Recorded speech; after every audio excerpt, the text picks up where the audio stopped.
How are you, Marianne? I'm doing very well. How are you? Good. Thank you for being here, and thank you for everyone connecting right now on LinkedIn, Facebook, and YouTube.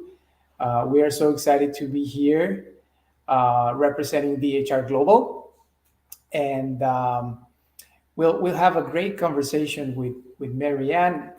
We'll make introductions in a few minutes, and of course, reminding you that you can always make questions or comments in the chat, and we'll be happy to answer them. And I mean, this is all about having a conversation with all of you and with Marianne. So let's go ahead and we'll start showing just a presentation to guide us in this great conversation. Okay. There we go. So our topic for today is retaining your best talent, high potentials, and succession planning with Marianne Wanca-Thibault. It's very nice to be a part of this. And I just wanted to give a little bit of a quick history about how Gerardo and I kind of came together. We had a global conference back in October, and he and I started talking, and I had seen the DE&I presentation, and I know that he gets very involved with a lot of his network doing different kinds of presentations. And so he and I talked about, how can I get involved here and really get a sense or show the role of leadership consulting as it relates to DHR? Because Gerardo does such great work in the area of search. And as an advisory group, we do related work, not exactly the same thing, but certainly it's related to search. So this will give us an opportunity, or give you an opportunity, to hear a little bit about what I know about succession planning and, high potentials. And Gerardo can certainly talk about that in terms of search as well. Thank you. Thank you so much. And that is correct. I mean, the interesting thing about DHR Global is that we have this great division of leadership consulting. And we also, of course, have our divisions to attract talent and executive search. So basically, this gives you an idea of who we are as a firm. And of course, we are present all over the world. I mean, right now, I'm based in Monterrey, Mexico. And Marianne, where are you today? I'm in the U.S. I actually work remotely in Montana.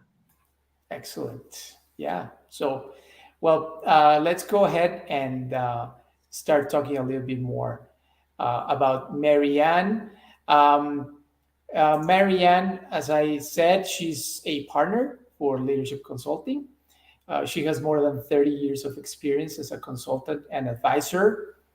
And as a partner of DHR, she helps clients assess fit for executive, C-suite, and board positions. Of course, it's important to mention that this presentation is going to be recorded, so you're going to be able to see it again in the same link for LinkedIn, Facebook, and YouTube. So you can read this later. And of course, we'll be sharing the presentation on PDF to all the participants.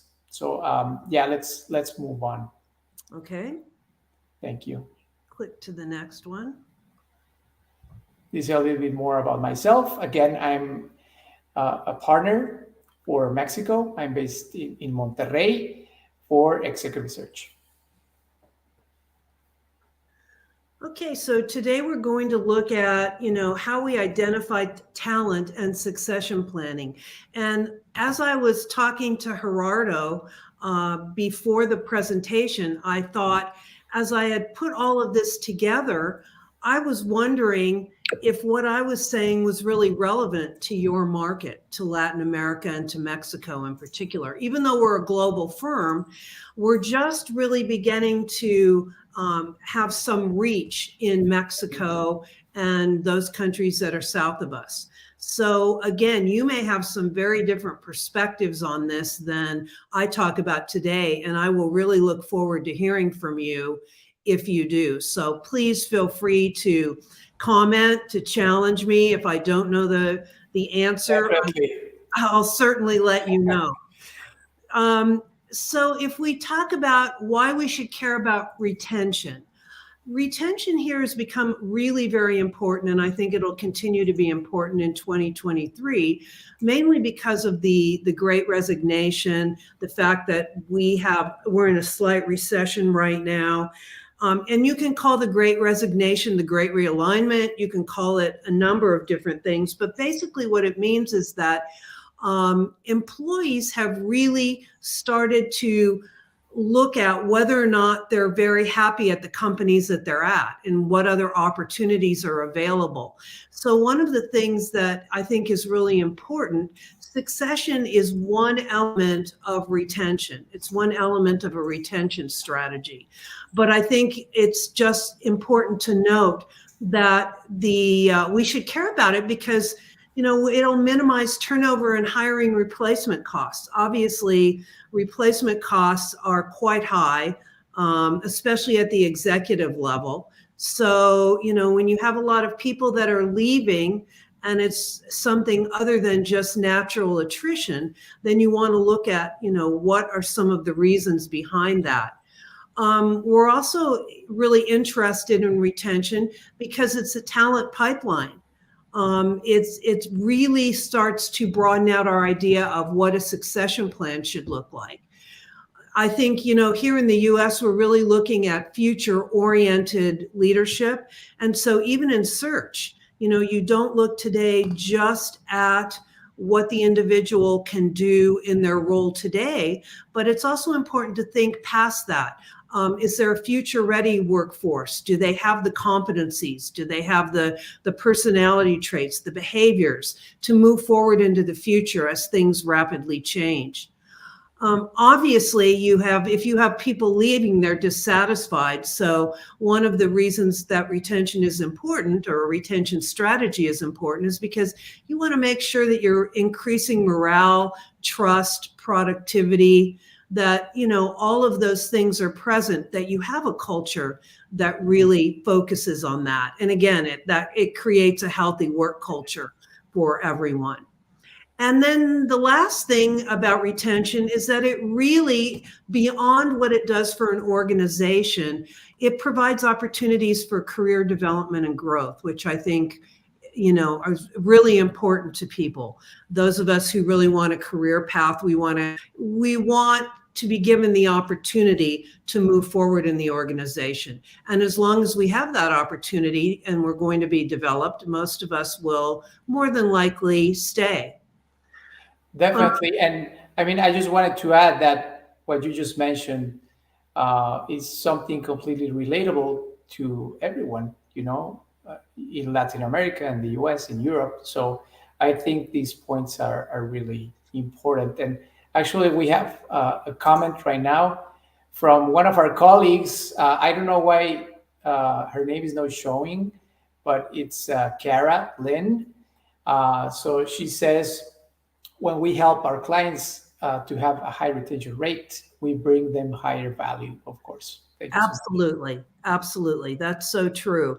And just as kind of an example of some of the things that we did in 2022, we had DHR had a global, just a pulse survey that they conducted to gauge what percentage of the legal roles or the general counsel roles in the legal marketplace, which of course spans a number of industries, which factors were weighing most heavily on people and if they were thinking about leaving or staying. And so the results were that half of the respondents really reported that they were unlikely to move in the next 6 to 12 months. And that the top 3 factors keeping them in place were fair compensation, opportunities for advancement, and involvement in the business, strategic decisions. So obviously then that idea of opportunity, being given the opportunity, is really critical to a lot of folks. Gerardo thought, and I agree, that I should just give a brief definition of succession planning. I think most of you already know what it is, but it really is the process of identifying and developing talent in your organization. And many of you probably already do this. Some of you may not. We primarily work in mid-market organizations. So a lot of times they may not have a fully fleshed out succession plan for their workers. They may have a CEO succession plan, although we've been doing a lot more of that work recently because some companies have not had a plan for that. But it's a good idea, and you have to decide how far down in the organization you're going to plan for succession. And we'll talk about that just real briefly. But, from an employer's perspective, succession is about hiring the most talented candidates. It's about retaining your talent. You don't necessarily want the bad talent or the people that aren't as talented to stay.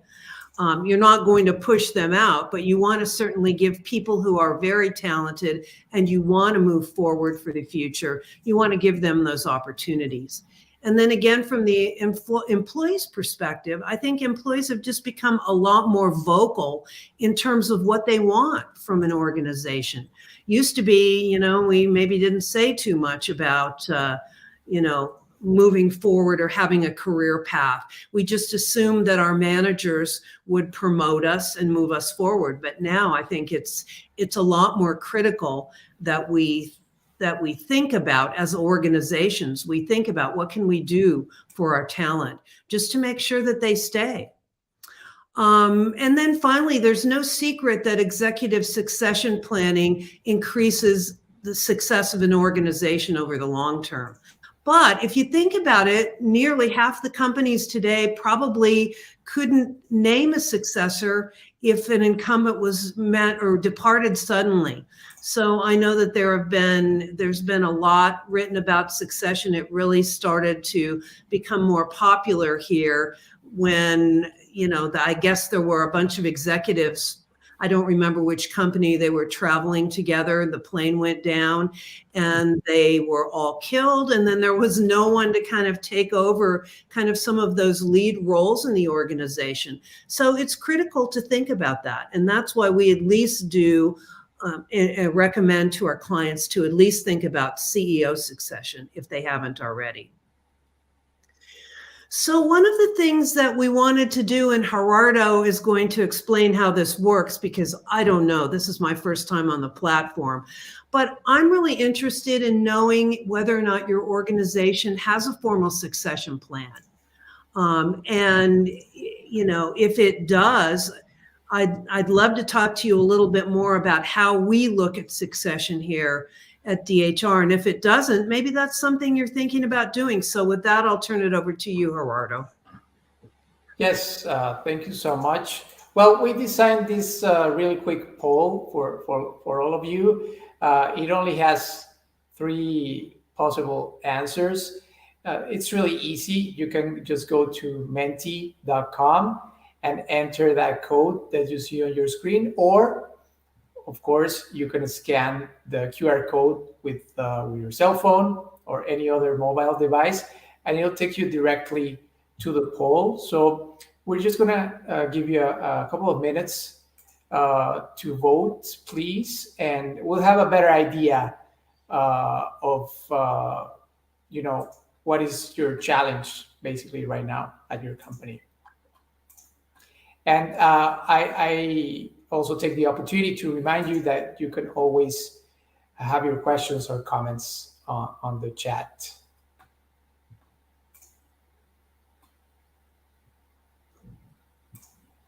Yeah, so we'll just have a couple of minutes for you to please vote and check out the results. And Gerardo, don't forget, I really want you to talk a little bit about what you say to your clients about search and about succession planning and how important it is when you work with clients. because that certainly that certainly is key. And most for me, the partners are kind of a key method of entree to an organization. So the way you think and talk about succession is important. Yes, of course. This has been a more common conversation with current clients here in Mexico in terms of succession planning, because many companies are going back to the office, and I mean, they are trying to um, also plan for the next year. I have a specific client that has some of their executives retiring in the next couple of years. So I mean, they never thought really about it, but now they are really trying to design something in terms of succession, because they don't really know what to do. So in terms of executive search, that's always um, a common thing that we have with leadership consulting with you, in terms of serving the client and helping them select the best executives. I am checking right now the poll, Okay. and I can see that about 70% of people in the audience say that they do not have a formal succession planning process in Okay. place. Only about 12% have one, and the rest are developing a formal succession planning process. Okay. And that's really not that unusual if if you think about it. Generally speaking, unless you're a larger organization, you generally don't have the resources to spend on putting a succession plan together. And again, these are some statistics from here in the US. Only 30% of middle market companies have a formalized succession plan or have identified critical roles in the organization. And about a third of companies don't have anything in place at all. And then more than 74% of leaders said that they're unprepared and they lack the training and development for the challenges that they face in their roles, not only today, but moving forward as organizations change. So what about succession planning? How do we do it? What's what's the magic, formula? The idea is that we look generally when we plan for succession, the first thing we do is look at the roles in the organization. And the organization has to decide how far down they plan to go. Are they just going to, look at their really experienced leaders and develop succession planning for them?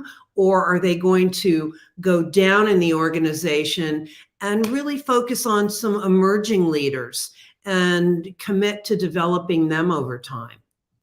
And we work with a number of tools that are really based in some sound research that say there are three distinct sets of competencies or critical behaviors that individuals have to have, moving forward throughout a career experience. And that it could start at an individual contributor level, or maybe you just come in the lower level of the organization and you're part of a team. Then after a while, you move up generally into that supervisor and management category. And then after 15 to 25 years of experience, and again, this is just, kind of ballpark, we talk about maybe that executive level planning. So again, you want to make sure that your planning is based on identifying and verifying who has the potential to move across that career line and really move forward and, be developed for the organization. This And is I'm sorry, go ahead. yeah, actually, we have a question from Okay. Wendy Lata. She says, Marianne, Could you tell us how are you facing employee turnover in the US? I think part of it is really just about, I mean, there are a lot of things that organizations are doing. They're looking at how can we get better work-life balance? What can we add so that employees are happy? Do we have flexible hours? Are we going to make them come back into the office? So there are a number of issues that I think organizations are grappling with. But again, I think that this idea of succession really is attractive to candidates coming into an organization or thinking about if they want to go work in a particular organization. And it just makes a lot of sense. Is there an opportunity for me to move forward? Why should I stay here? And I think that's been the issue with turnovers, that people have just been either dissatisfied with compensation or dissatisfied that they don't have a lot of flexibility. And I think people these days are demanding that flexibility. I hope that answers your question. So we just make a recommendation that one way of kind of dealing with employee turnover, one question we'll ask is, do you have a succession plan in place? Or how do you develop your employees? I guess would probably be where we would start. Yeah, good answer. Thank you, Marianne. And we have another question from Francisco. Okay. Hello, Francisco. I know that he's in Texas. How is the term middle and high market assigned? Is it based on sales and revenue? I'm assuming it is. Yes, you're right. And generally, we work with companies that are anywhere from and again, we work across the range, but we work with large companies as well. But mid-market is more like, I think it's 30 million or 300 million to 500 million, and then 150 to 1,000 employees. So yeah, it is based on sales revenue, and it's also based on the size of the organization. Thank you. So what do we want to do? I'm just going to move on. If you disagree or have some other comments, please share. Well, we're going to talk a little bit about how we measure potential here.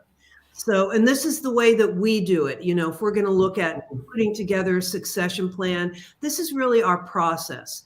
The first thing is we go into an organization and we work with the clients to identify critical roles. So again, it might be they just want to look at succession for the leadership team, the executives in the organization, or they might want to push it down and say, first, like VPs and up, or managers and up. So we help them to identify what are the critical roles, what are the roles that you're really going to need to have people be in the future. And then we help them to create success profiles.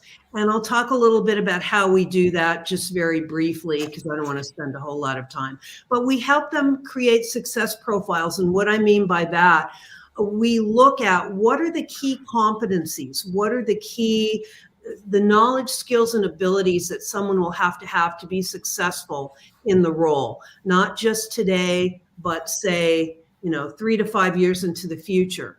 And then we work with the clients to help select the right talent for those roles based on the profile. We have them look at both internal candidates and, if there's no one that can internally fill the role, that's where Gerardo comes in. We will recommend that they do, an external search.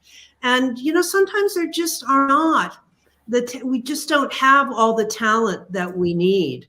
Somebody was talking to me the other day about cybersecurity and how that's becoming a real issue for organizations, and that there are a lot of organizations hiring at, executive levels, bringing people in.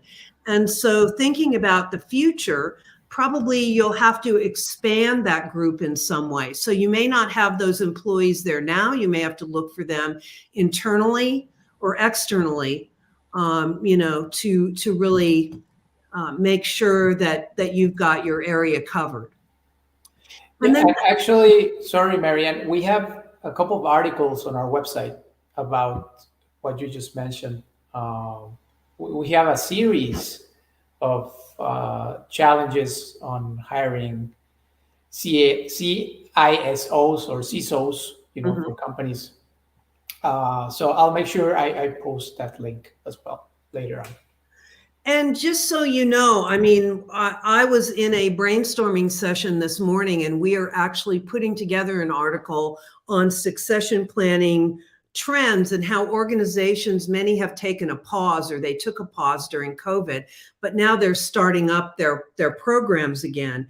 And so with this reset, we're looking at what's the best way to kind of handle that. How do you look for gaps in the organization? How do you start something up again? Do you have to revise or revamp your entire succession planning process? Possibly, but perhaps not. The last thing I wanted to just mention here in terms of the process then is that we help them track development over time. So you do, you review, you have performance reviews, and you look at where people are now.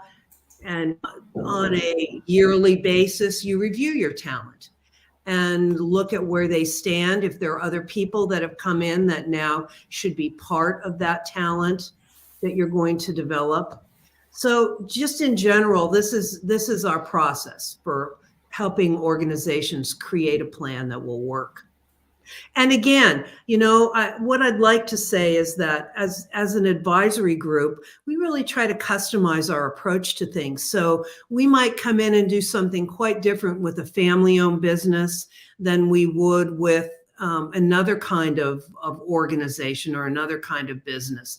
So we look at the issues, we look at the problems, we look at whether or not they've done any of this before, and then we make recommendations for our work based on that. So one of the things I said was that we started to create a profile. So why would we even care to do that? I mean, what's the advantage of creating a profile for those roles that we think are critical? Well, first of all, we want to define the behaviors and practices that are essential. Say you want to have a COO and you want to create a succession plan for a COO. What would a success profile look like for a COO of an organization? The second reason we want to do that is that once you get people involved early on, it's a lot easier to get them to buy into, this whole process of succession planning.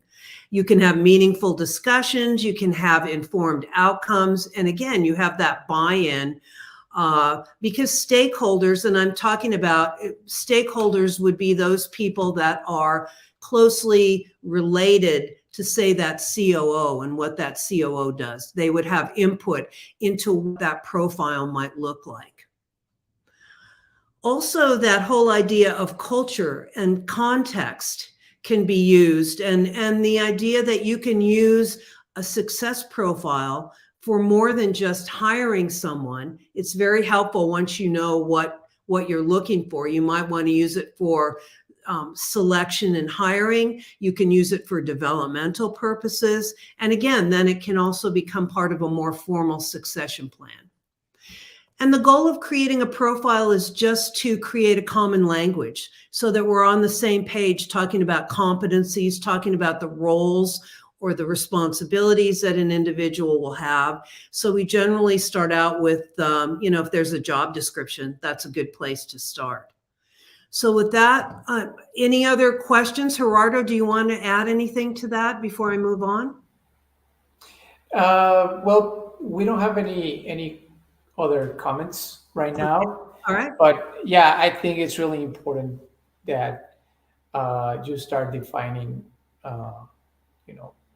And it sounds behaviors. commonsensical, I mean, you would think that it just makes sense that people would automatically know this is where you start, but that's not necessarily true, nor, should I be judgmental about it, because this is what I do all the time. So, it just seems like, why wouldn't you think of doing it?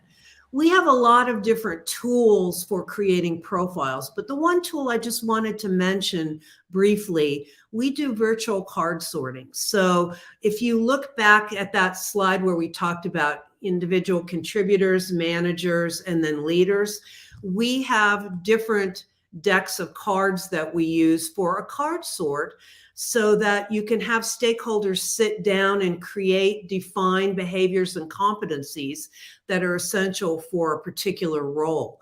We do that both online, and we can do a physical card sort so we can come to your organization. And it just is really a way for people to sit down and discuss, what they think is most important to this role. Because obviously, even for a search, unless you have people agreeing on what they're hiring for, you're never going to probably make a decision that makes everybody happy. So again, this creating the success profile is really pretty foundational to what we do. And then finally, once you've created that profile, you will identify those people, and usually that comes from a department, HR department working with a function. Who are the people that you're identifying that you think, may be really important, that you want to put in that succession pool. And then I'm sure you're familiar with the 9 box, and maybe I'm making an assumption that you're familiar with it.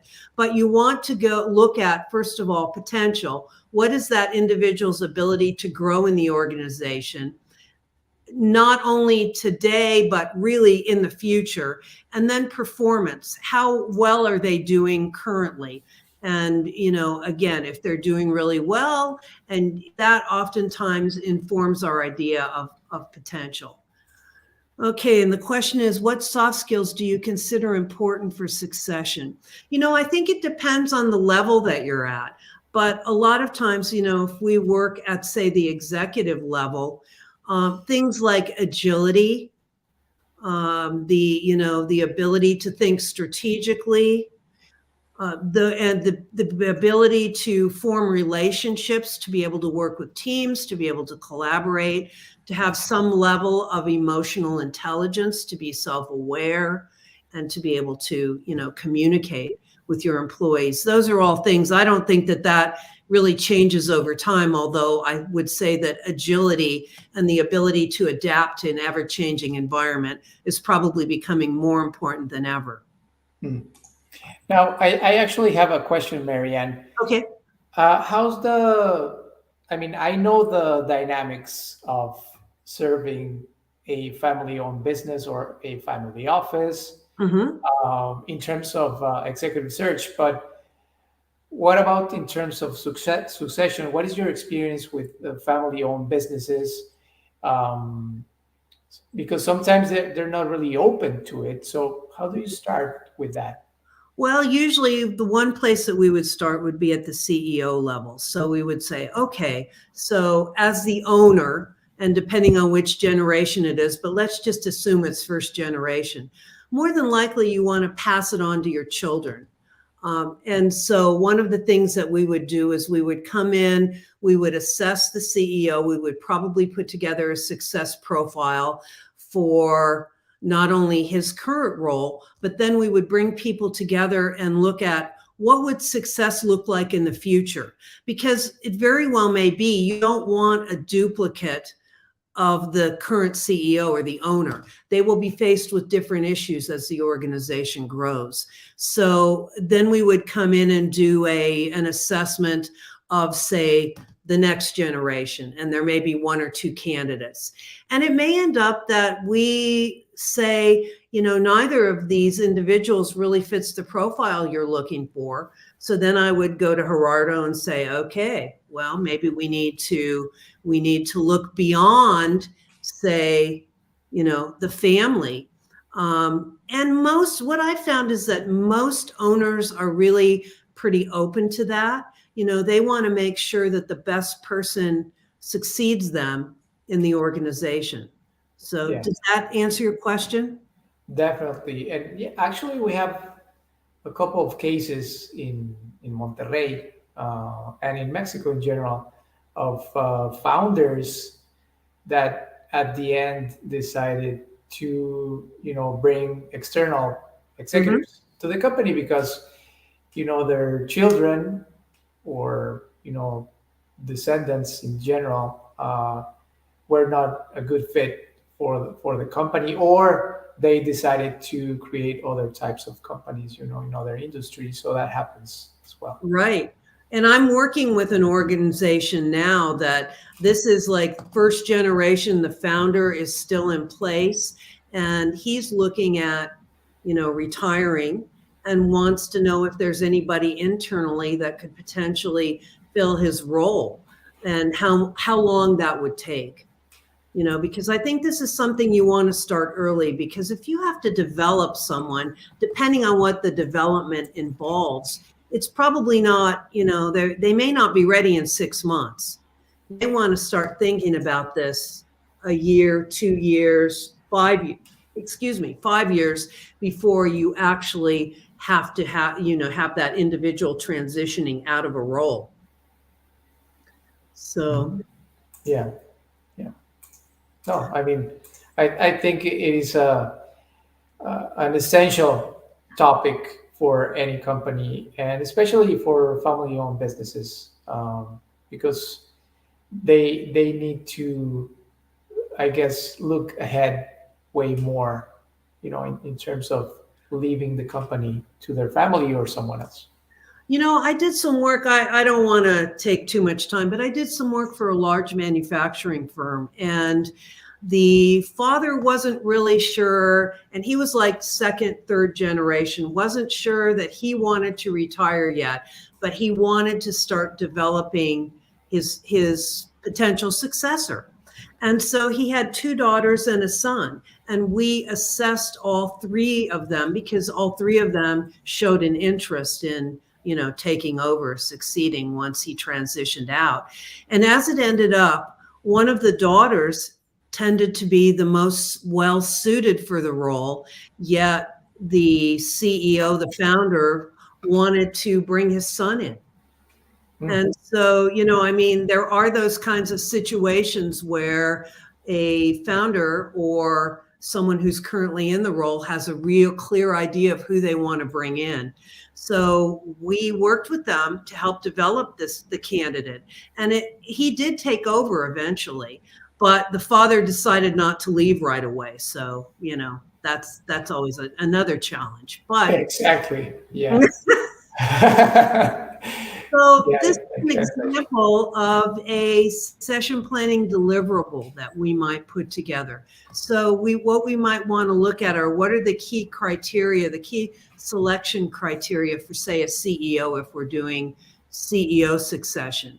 And so we would look at that, and then we would look at the different candidates and evaluate them by looking at how strongly they actually match the profile, and then make a decision, about where we really want to spend our time developing someone. Because if there are 5 potential candidates, you're probably not going to, develop all 5 of them. You may look at the top 2 or top 3 and really focus on that. Okay. Yeah, we have these other comments. Okay. These kind of tools or formulas, do you think it needs to make? Well, it's similar to what I asked. I'm guessing. Do you think you have to have another process when we're talking about family-owned businesses or companies? Well, you just have to have a different kind of discussion with with the individual who's moving out, or whomever you're just, deciding on. And I just looked at CEO succession, but it could definitely go lower in the organization. But depending on the needs of the organization, that's why I say it's so important in the very beginning to get the stakeholders together and create a profile, because a profile for one company may not be the same as it is for another company, just based on, the responsibilities of the role, the culture of the organization. So that's something you really want to think about. You really want to take time with. So I gave you like 4 bullet points, and those don't just happen in one meeting. I mean, we spend a lot of time interviewing to find out, what are the critical roles? Why are they critical? et cetera. And then, that succession profile doesn't come about just because we do a card sort. Generally speaking, then we have to go in and reconcile the different, the different responses that we get, because oftentimes what I think is important may not be what Gerardo thinks is key for someone that wants to succeed in a particular role. So then we have to, kind of look at, all right, here's kind of a composite. What can you live with? What is acceptable? What do you really think is critical? And, we go from there. So again, succession planning doesn't happen in a month. I would say it can be anywhere, just to set it up, from 6 months to almost a year. And by then you're looking at development. So how do I develop these people? So that's an entirely different question that oftentimes we help our clients answer. Exactly. And I guess you also have to, in terms of skills, of the executives, you also have to talk with the client and, let them see what the specific skills are really needed, right? Right. Absolutely. Mhm. Yeah, absolutely. So even before you do that more formal success profiling activity, you really want to talk to the people who work or will work closely with this role, not only now, but in the future. And, what kind of competencies, what kinds of things are really important for them to be successful in that role? What are the critical skills that they need to have to perform well in that role? Good. Last thing I wanted to talk about very briefly was just development. And I don't know if you are familiar with this model, but it was put together by a researcher by the name of Bob Eichinger, who has done a lot of work in large organizations in the US, but he's also done a lot of research. And so he and several other scientists wanted to find out, is there like a formula for how do we develop people? What's most important? And so they looked at over 600 executives in a variety of roles and tried to look at what was most important, what had most impact, what was most valuable when you were developing people. And so ultimately what they said was 70% of the effort goes to, job sharing, cross training, different kinds of projects, giving the individual an opportunity to work across a range of, say, functions to develop. And then 20% of the time is probably around coaching and mentoring, any kind of direct feedback you're getting from people, and also self-development. What are you doing as an individual, once you know where you have to really spend some time focusing? And then 10% is education, just kind of more formal training that you would get, whether it's a master's degree or maybe it's just some sort of training in a particular area, particular focus. And what I thought was really interesting about the research is that they found out that hardships and personal experiences played a really significant role in a candidate or an individual's development moving forward. So, sometimes you can't necessarily create the hardships or create the personal experiences, but they often come just based on, what people experience over time. With that, it's my conclusion. Effective succession is more than just planning for a replacement. You want to make sure you have a really well articulated plan that provides emerging as well as experienced leaders across those 3 levels with a defined career path. You want to keep them by saying, okay, if you develop to this point, you move on to this next position. It also protects organizations from disruptions, particularly active hiring markets that may lead to unexpected attrition like COVID, or like, a recession, the Great Resignation. All of those have had an impact on, they've been disruptive to the organization and their typical process. And then just the idea that, there's such rapid change in organizations these days. Technology, things like AI move organizations forward so quickly, we can't often keep up. I know I have trouble keeping up with the technology. And then the other thing is that it includes an employee development plan, so that you're hiring and identifying potential, but you're also intentionally developing people. You want to do it, there's a focus for it, you've identified it, you've tried to be as objective as you can. Because I think a lot of succession planning fails because there's too much subjectivity. People, well, I like this person, they act a lot like I do, so I think they would be a great replacement for me.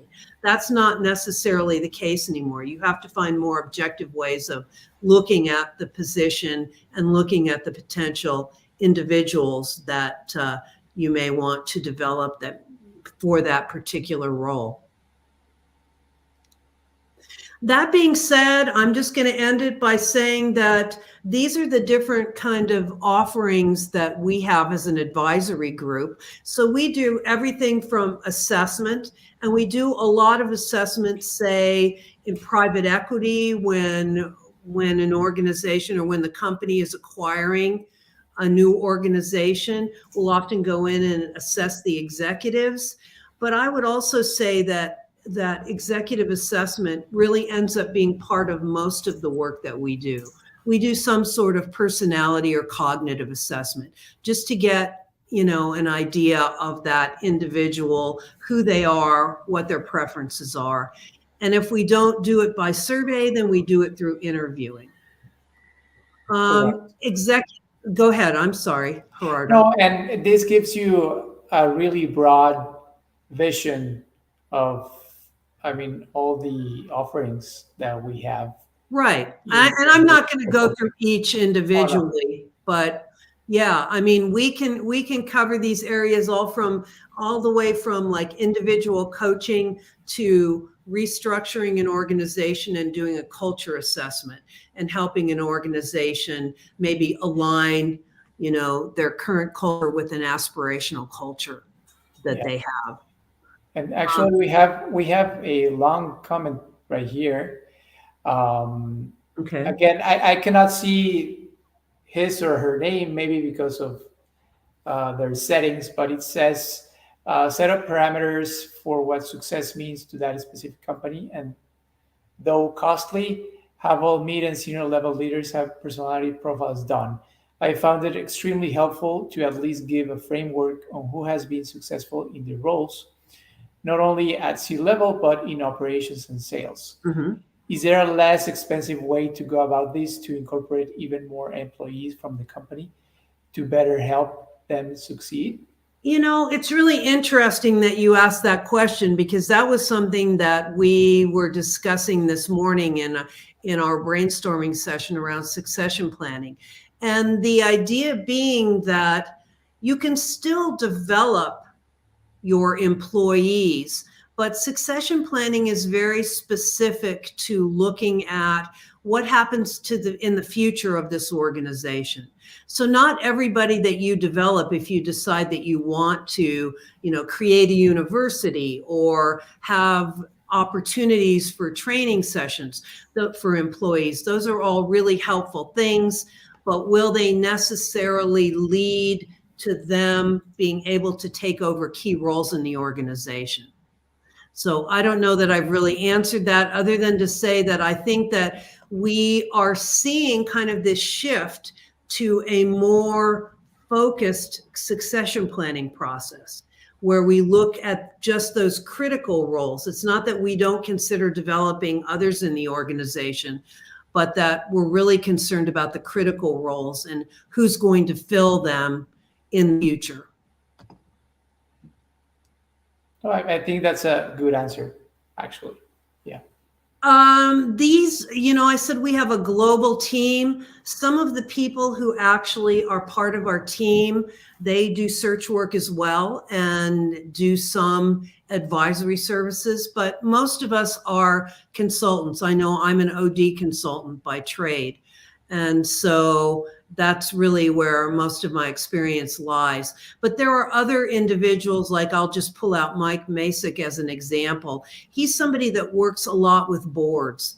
So he's really involved with board assessment and board development. So a lot of times he'll go in and he'll work on a project and he'll have us involved as well. And again, this is just the rest of the list. But Gerardo wanted to include this slide, and I think it's important because DHR, we recently got an award for 2022 to be one of the best workplaces. And that was based on surveys from a lot of our internal employees. And, there were over 1,000 entries into this particular project. And it ended up that we were one of a number of companies that, because of our engagement, because of our collaboration, because we really offer a career path to our employees, that we were voted, as being one of the best workplaces.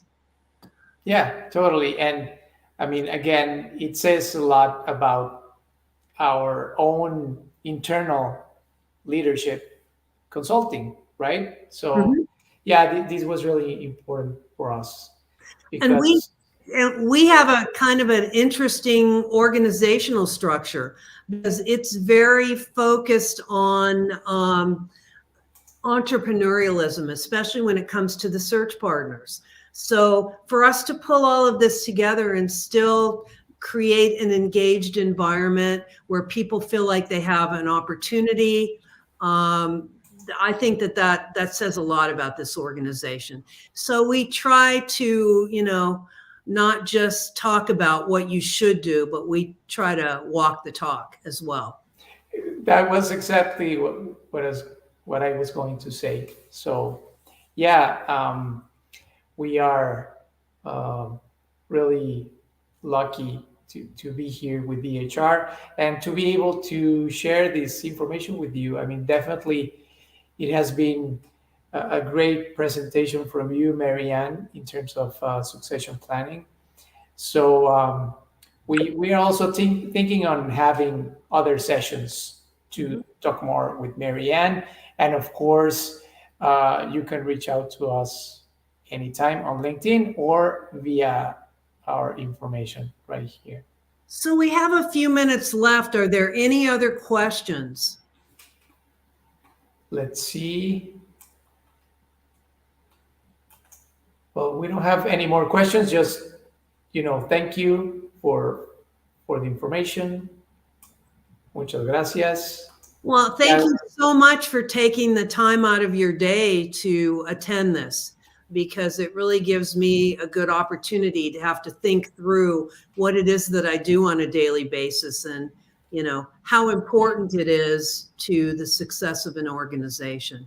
So I feel really privileged to be able to work in a company that values, not only the search process, but then takes it a step beyond and says, okay, well, what else can we do? So Exactly. Yeah, no, thank you so much, Marianne, and thank you all for being here and for your questions, your comments. We'll be seeing you soon enough. And you're going to post the presentation, right? Yes, we'll have the PDF presentation for all of you. And this webinar is being recorded right now, so you'll be able to see it again on LinkedIn, Facebook, and YouTube on the same links that we shared previously. So thanks again. I know you'll probably have some discussions with Gerardo, but if there are any questions that I can answer, please don't hesitate. He can make an introduction, and I would be very happy, or someone from the team would be very happy to talk to you. Yeah, and actually, I can put you in contact with Marianne if needed. I mean, definitely. So, thanks again for your time, and we'll see you soon. Take Thank care. you. Gerardo, you want to stay for a minute?